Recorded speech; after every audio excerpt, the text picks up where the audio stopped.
walloping the Caribbean as the forecast track becomes clearer, and it's not good news for the Sunshine State. A full-blown emergency amid growing fears of a direct hit. And as we come on the air, 2 more hurricanes have formed.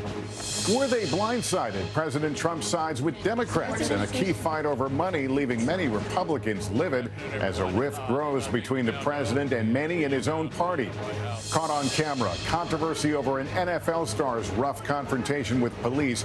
He says he did nothing wrong, but says officers put a gun to his head and targeted him because he's black.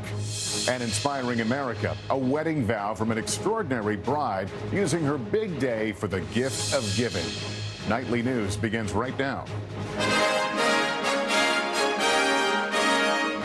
From NBC News World Headquarters in New York, this is NBC Nightly News with Lester Holt. Good evening, everyone, and thank you for being with us. At this hour, the powerful Hurricane Irma more and more appears to be locked on to deliver a major blow to the state of Florida this coming weekend.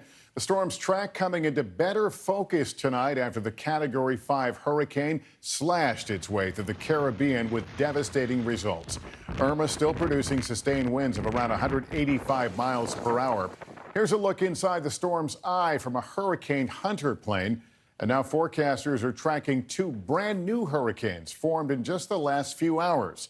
Once again, our team is in place to bring you the latest. We want to start here in the studio with Al Roker, who can show us exactly what all is in motion right now. And Lester, this thing continues to break records. The longest hurricane since 1980 to have winds of over 180 miles per hour. Right now, 55 miles east-northeast of San Juan with 185 mile per hour winds, moving west-northwest at 16 miles per hour. Puerto Rico gets a glancing blow. The Turks and Caicos and the Bahamas will take a devastating hit with winds of up to 175 miles per hour and storm surges of up to 20 feet. That's Friday night, and then Cuba avoids a problem, but then early Sunday morning into Sunday afternoon, a direct hit right now, the way it looks, along the east coast of Florida, somewhere near Miami.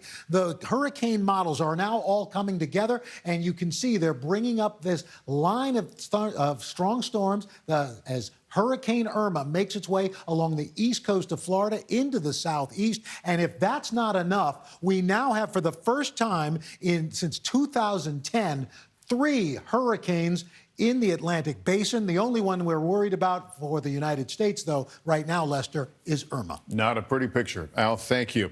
And as we mentioned, the life-threatening monster hurricane has blasted through the Caribbean, hitting with incredible force and causing major damage on its way to Puerto Rico, which is next in the path and already feeling Irma's wrath. That's where we find NBC's Morgan Radford in the zone of impact in San Juan. Irma roared into the Caribbean at daylight. She was relentless, maybe the strongest hurricane to ever hit the region. Category 5. This is what 185 mile per hour winds sound like. Irma knocked out power throughout the islands. St. Martin, typically a tropical paradise. Now, cars underwater and buildings splinter. Puerto Rico is the next target. The governor warning everyone to get inside. The worst yet to come. Residents scrambling to higher and drier ground. Why have you decided to leave and go to another person's house? Well, here, in fact, with the winds that we're expecting, I'm so close to the sea. Destruction dotting the island, but some refusing to leave. ¿Cómo usted se llama? This man says he's lived beside the water for more than 50 years and never had a problem. But most see Irma as an emergency, coming to shelters like this. Jonathan Torres is one of the more than 500 people staying in this Coliseum turned emergency shelter. Everybody's extremely worried. For now, I feel kind of safe. You know, when the storm starts roaming, I don't know if it's going to be the same. Here in Puerto Rico, the storm is moving just to our north. As we speak, those outer bands are coming in, waves crashing onto the streets and the sidewalk. This as people are hunkered down in shelters all across the island. The worst expected to continue through midnight. Lester? Morgan Radford, thanks. And millions in Florida are anxiously eyeing Hurricane Irma and racing to prepare for the worst. The city of Miami could be facing a critical test over whether it is prepared well enough for another disaster 25 years after the harsh lessons of Hurricane Andrew. We've got it all covered now, starting with NBC's Gabe Gutierrez in Key Largo. Gabe, good evening. Lester, good evening. Florida's governor estimates that about 25,000 people have already evacuated the Keys. Authorities further north are planning to close schools and open shelters. And there are now emergency declarations in 4 states, Florida, Georgia, and the Carolinas. South Florida now in Irma's destructive path as the ferocious storm shows no signs of weakening. The quicker we get out of here, the better. In the Florida Keys, an exodus is underway. Tonight, mandatory evacuation orders in effect. Businesses boarding up. Thousands cramming onto US 1, the only way out. We're evacuating. 5's a little too scary. It's a madhouse.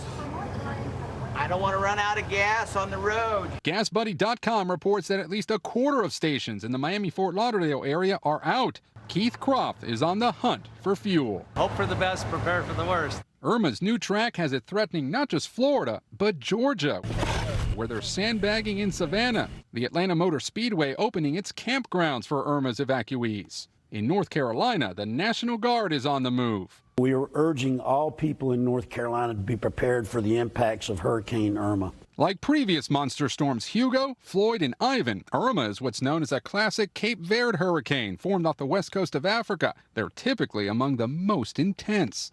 This storm is bigger, faster, and stronger than Hurricane Andrew.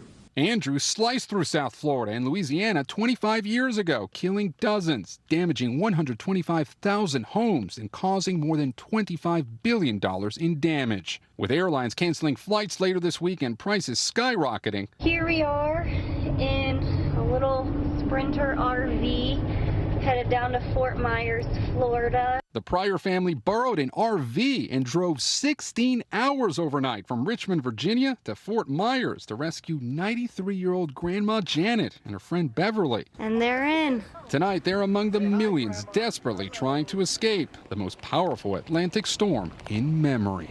Gabe Gutierrez, NBC News, Key Largo, Florida. I'm Kerry Sanders in Miami, where tonight there's a balancing act. Megan Curlew preparing to ride out the storm in South Miami. We specifically bought this house 2 years ago because it had full hurricane impact windows and doors. Which means what? It means that nothing can get through it. It might as well be bulletproof. 25 years ago, Megan was 11 years old when Hurricane Andrew pummeled South Florida. Widespread devastation followed by decades of rebuilding. Now concerns if Miami is ready to handle another monster storm. This is what Miami looks like today. The coastline crowded with new condos, but built with stricter codes established after Andrew. It's a strong building code. Is it strong enough? This is a question I don't have the answer for you. Another danger, 25 cranes the city is now warning could collapse in Category 5 winds. And on the highest floors, stronger gusts, 75 miles per hour on the ground, turns to 115 miles per hour on the 30th floor. Then there's the storm surge that could be 12 feet, which would easily flood a low-lying Miami neighborhood like this. This is what storm surge looks like. It's likely worse than what we saw during Hurricane Matthew in Jacksonville Beach, Florida last year, which is why even Florida storm veterans like Megan are anxious tonight. The panic has set in now, and I keep hearing where it's shifting and where the winds are, and I'm getting nervous. Construction companies say they just didn't have enough time to take down these cranes. Their plan tonight is to secure them and to let the tops spin like a weather vane during Irma's violent shifting winds. Lester? All right, Kerry Sanders in Miami tonight with that report. Thank you. As all of that plays out on Capitol Hill today, the House overwhelmingly passed a nearly $8 billion disaster relief bill for victims of Hurricane Harvey in Texas. The Senate is expected to go along, but $8 billion is just a fraction of what Harvey and now Irma are expected to cost. And FEMA is running low on cash. NBC's Tom Costello is at FEMA headquarters in Washington to tell us more about it. Tom, good evening. Lester, good evening. To put it bluntly, FEMA is right now burning through cash. $1 billion in a week. That is half of what was in its disaster fund. And now with Irma bearing down, that burn rate is likely to accelerate.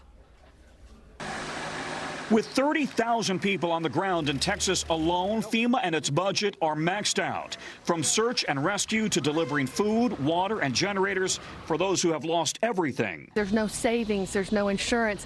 we don't know where to go. We're depending on assistance from the federal government. Now facing Hurricane Irma at FEMA headquarters in Washington, employees are working round the clock 7 days a week. FEMA Chief Brock Long has been on the job since June after a career in disaster management at the state and federal levels. The important thing for the American public to understand is that nobody in the United States, regardless of who you are, is immune to disasters. Even before Hurricane Harvey, FEMA was coping with 20 federal disasters, including the massive wildfires out west. Since Harvey, FEMA has been spending roughly $9 million an hour. The $8 billion approved by the House today means FEMA likely won't run out of money this week, but it's a fraction of the $180 billion it could cost to recover from Hurricane Harvey alone. And hurricane season doesn't end until November. We don't just hand out billions of dollars. What we have to do in the aftermath of Harvey or Irma is work with our state and local partners to identify what are the recovery goals, how do we get them back to a new normal, a more resilient new normal. At a time of calls for shrinking government tonight, bipartisan agreement, the country needs to fund FEMA. Tom Costello, NBC News at FEMA headquarters in Washington. Also in Washington today, President Trump met with congressional leaders at the White House and may have caught top Republicans off guard when he sided with Democrats in a fight over funding the government. The president angering many in his own party. We get details tonight from our White House correspondent, Kristen Welker.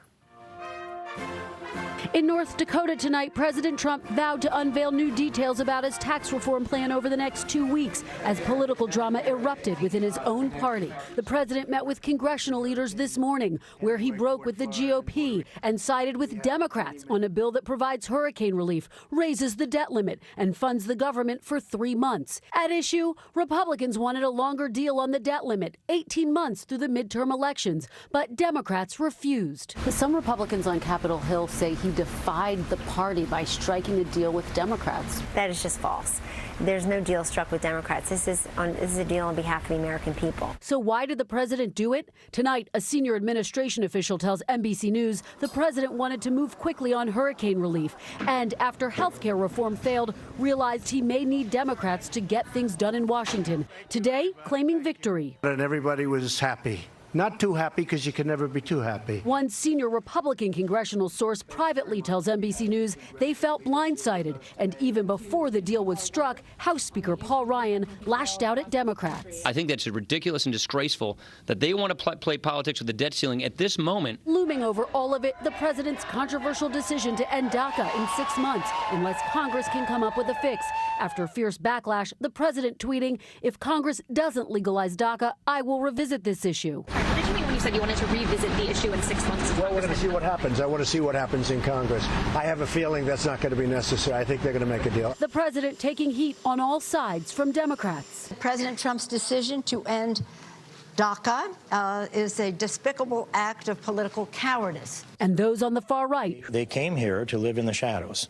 And we're not denying them that opportunity to live in the shadows. Kristen Welker, NBC News, the White House. As the East Coast braces for Hurricane Irma in the west, an explosion of wildfires is racing across several states with crews and resources stretched thin. Hundreds of active duty soldiers are now being called into the front lines. NBC News national correspondent Miguel Almaguer has our report. Oh, boy. Across the west, the race to escape the flames is on. A blanket of fire, a tunnel of smoke. Thousands scrambling to get out as firefighters pour in. In Utah, outside Salt Lake City, homes are up in flames. More than 1,000 neighbors ordered to stay away. Roads, even a river, is closed in Oregon. 16 square miles of smoke and flames. In a region known for rain, it's fire exploding today. Time to focus on the house and get the importance out. All of the Northwest is feeling the heat. This fire has been unpredictable, and that is our cause for concern. With 80 large wildfires torching 2,200 square miles in 9 western states, billowing smoke is choking the region. From Seattle to Denver, health warnings are in place. Tonight in neighborhoods like this one, the damage is already done. But in so many communities, late September, the most dangerous part of wildfire season, is still ahead. Lester? Miguel Almaguer.